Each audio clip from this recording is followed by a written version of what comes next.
Gusto mo bang magtanim-tanim ng mga ganitong gulay kaso ang problema mo ay wala kang malawak na space? Abay, pwedeng-pwede pala yung paraan na to.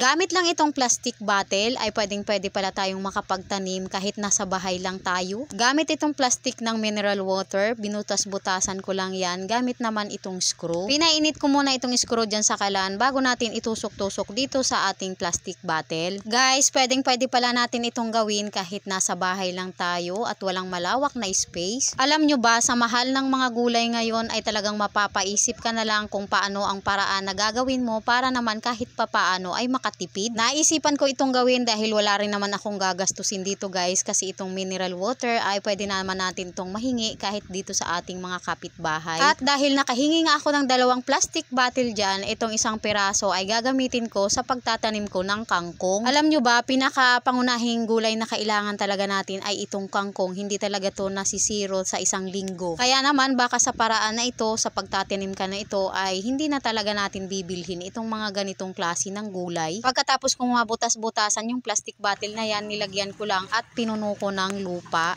Itong mga lupa naman na ito ay hindi ko na binili kasi dito lang to sa mga paso ko na naka-stack. At ito naman yung mga kangkong na sa tuwing bumibili ako ay hindi ko yan tinatapon at binababad ko sa tubig. Kung makikita nyo dyan, ayan, marami na nga siyang ugat-ugat guys, kaya siguradong mabubuhay na ang mga ito. Kung nakikita nyo dyan, pati tangkay ng alugbati ay talagang iniipon ko yan guys kapag bumibili ako, kasi may balak nga akong magtanim ng mga ganitong gulay. Kaya naman ito, pinagputol-putol ko na nga itong mga tangkay ng kangkong dahil ito yung ating gagamiting pangtanim. Guys, medyo parang namali nga ako dyan ng aking ginawa kasi dapat nga pala sinuksok ko muna itong mga tangkay ng kangkong bago yung lupa. Pero syempre dahil nailagay ko na nga yung lupa, ayan, at sinuksok ko na lang yung mga tangkay ng kangkong dyan, sigurado naman sigurong mabubuhay ito dahil itong karamihan naman ng mga tangkay ko ng kangkong ay may mga ugat na. Alam nyo ba, sa panahon ngayon, imbis na halaman siguro yung itanim, mas maganda ito kasi mapapakinabangan pa. Napakalaking bagay talaga nito para sa atin, napakalaking katipiran nito kapag ito ay nagdahon na. Imbis na bibili pa tayo ng mga ganitong gulay ay pipitasin na lang natin, di ba? Yung budget natin para sa mga ganitong gulay ay pwede nating maibili ng mga iba pang pangangailangan natin. Kaya naman kung gusto mo rin ng mga ganitong klaseng pagtitipid, pwede